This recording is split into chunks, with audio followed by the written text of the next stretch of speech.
Last night I was on the show, and the picture came on the screen of the guy who was the killer. And I did the show, and right after, a couple of our employees came and said, Glenn, we know this guy.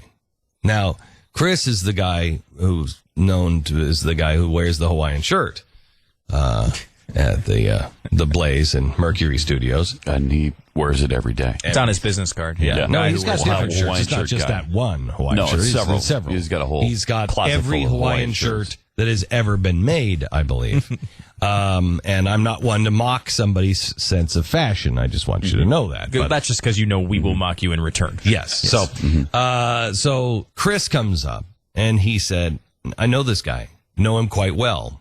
He works at a Thai restaurant in Fort Worth that I go to. Now, all of this has been verified, but this was 5:00 yesterday afternoon. Brought Chris in this morning. He's actually the director of the Pat and Stu show. He's the guy in the control room that makes all the calls, which he hasn't made the call, but I guess this might be mine to cancel the show.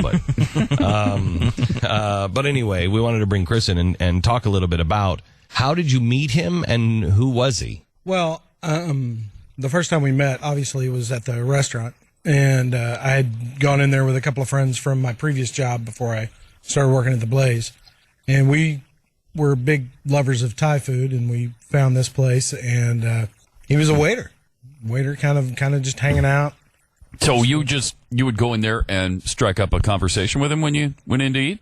Yeah, because you didn't go to Happy Bowl for a quick lunch. I mean, it was a good solid hour and a half, just because it was it's a Happy Bowl. Huh? It's a happy bowl. It implies that there's happiness. Yeah, there. you got to be happy. Happiness takes time. Yes, it does.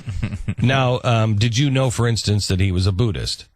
No, I didn't. Okay. I mean, I know that he was living with the owner of the restaurant, and I know was a Buddhist, so it doesn't surprise me that you and who else? Huh? No. You and who else? No, stop. Let him do the stupid story, please. Anyone. No, come on. You don't get a guy named Wee very often. You do, many times in certain areas of the world. Yes, you do. Right, okay. All right. No, I knew that. Just killing me. We was a Buddhist, and so it doesn't, like I said, it doesn't surprise that we could just get who into this story. Who? The president. We've done that the joke. whole thing. We have plenty of opportunities to do the who joke and the we joke. Can we get the story from a guy who actually knew the murderer here? Right, I mean, is that too much to ask? The obvious question then, Chris, is how to you? Did he seem like a guy who would ever do something like this? Absolutely not. He's that stereotypical Quiet. Mm-hmm. He would. Nice? Was he nice? Oh, he was really friendly. Really? Nice. And just he would sit up at the counter and take orders and just be as nice as could be. And I do know that he taught himself the language of Thai, self-taught, which was real easy since the owners were also from Thailand. So I'm sure he had lots of people to practice on. When he, would you say, was there any conversations you have, outside of, pad Thai related conversations? Did you talk to him about what he did in his life? Did you talk to him about? Because you said to me yesterday, you knew that he was into the shooter video games. Oh, yeah. You said he was really into them. Really into them. I mean, when a new game would come out, there's a couple of guys that I worked with that were also kind of sort of into shooter games. But by the time the first one, a new one would come out, he would know a lot about the game. Like maps and that kind of stuff. So you would talk to him about these video games? Yeah. Like Call of Duty or whatever? Yeah. Resident Evil? Yeah. Yeah. And I think he was a World of Warcraft guy too. So now, are you the one, was it disclosed? Because somebody has said that he played these games up to 16 hours a day. Is that information wasn't for me, That's but not it wouldn't surprise me. Because he's that, I think basically all he did was work a little bit at the restaurant and then go home. And did he seem like an angry guy? No. Because they're reporting today that he had problems with white people. Yeah, and I read anger that, management. but he didn't show that towards us. And I mean, we were a table full of white guys. And clearly, you're as white as it gets. I mean, nobody is whiter than you, Chris. Am I right? That's coming from you? Yes. Yeah. You're even whiter than I am. Well, because of the Hawaiian shirt, I think. Yes, Only I think the white Hawaiian people shirt really wear the Hawaiian shirt. I am wearing pants today, so that is a good thing. I will tell you that we do, I have been thinking about instituting a you must wear pants policy. We just had an adult on TV brag about wearing pants. Yeah, I know. We are really kind of, operating in television and operating in television in the South is a little different. It You're is like, different. nah, I decided not to wear pants today. Okay. So how many times would you say you frequented this restaurant? Is it a place you went a lot? I mean, did you get a lot of conversation with this guy? How many times did you actually? I probably went there, once we found the place. We went it there quite often, like once or twice a week. Is he a guy that if you would have walked on the street, he would have said, "Chris"? Probably not, because he was that. I don't think he was that kind of guy. Really, he wasn't outgoing or anything. He's literally real quiet. I would have been the one to say, "Hey, Aaron, how's it going?" And he'd be like, "Oh, hey, dude." It was just. He was. So you not guys very- never you never did anything with him outside of the restaurant. You weren't in his wedding or anything like that? No. Okay. Did you ever have any sense at all that he was trouble at all? Anybody walk away from that conversation and say, That guy's got some issues. that guy's got issues, man. There's something about that guy. That's the thing that floors me, is that he was not that type of person. He never seemed angry.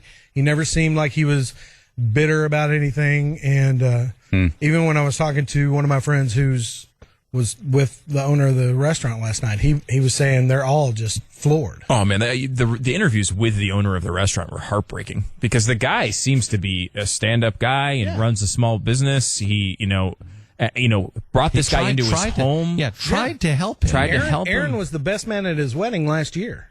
Wow. No, I think he was supposed to be, and then he had to miss it, didn't he? I didn't make the wedding either, but I know he was supposed to. Would you have been? You're a good customer. If you would have been invited I would have gone. Absolutely. No, he's a good guy. It's a really good family, and it's you guys. I don't want to say us guys. It's Glenn. Yeah, it's just Glenn. just Glenn here doing this today. So good. I mean, it's just so good.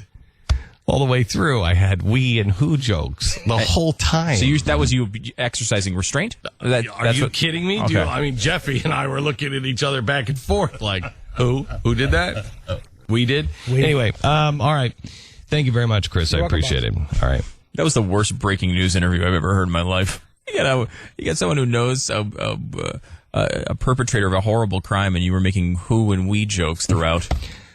Can I tell you something? Mm-hmm. I am to the point now where I can't take it. I can't take it. If we can't relieve the pressure at some point. I mean, that he had brought an AR in, a shotgun and an AR, and then he had taken an automatic pistol. Yep. Or semi-automatic pistol. There are also reports that he may have rented an AR-15 and then returned it before the shooting for whatever reason. That report's still hanging out there.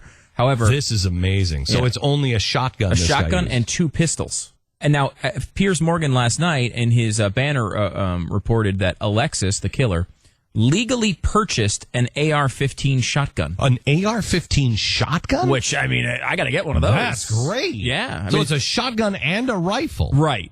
All in the same gun. Yeah. Now, it doesn't exist. There's no such thing as an AR-15 shotgun. CNN reported that he purchased he one. didn't legally purchase it. Well, because it doesn't exist. Because it didn't exist and wasn't used in the crime. But outside of that, this is the factual sort of stuff we're getting from the reporting today.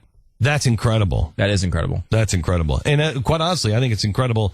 I mean, it shows you that everything, I mean, get the Joe Biden. I tell Jill all the time, just get yourself a shotgun. Well, that's exactly what this guy used. Yeah. Shotgun. I mean, we've done the stats before. I mean, rifles are among the least likely to commit a murder. If you're going to be used in a murder, they can't commit a murder because they're an inanimate object. But to be used in a murder, it's handguns and shotguns are much more likely than rifles. Handguns in particular. But I mean, rifles are almost never used. I tell you, I just went skeet shooting with my wife, which I want the shotgun. She wants the AR because I just think the shotgun is just, I mean, you can shoot that thing with your eyes closed and you're going to hit something. A shotgun is a much more lethal weapon anywhere in range. An AR is good for distance, but anywhere in range, you grab a shotgun. That's what he used. But that's exactly what the vice president said. That's what I tell Jill. Everybody, I don't know why you need these AR weapons. Walk out on the balcony here or walk out put that double-barrel shotgun and fired 2 blasts outside the house. I promise you, who's ever coming in is not going to... You don't need an AR-15. It's harder to aim, it's harder to use, and in fact, you don't need 30 rounds to protect yourself. Buy a shotgun. Buy a shotgun. Buy a shotgun. Buy a shotgun. Well, that's exactly what the killer did yesterday. Bought a shotgun. He's got a shotgun. Maybe we should get rid of all the shotguns, too. Should we get rid of all the shotguns? Don't tempt them. Oh, no, I know. But it amazes me that none of the press could get it right. Could we make sure that now the FBI is coming out. Let's make sure that all of our stories are updated on the Blaze. And I would like those updates to be in red or some sort of an asterisk so you know that the FBI now has confirmed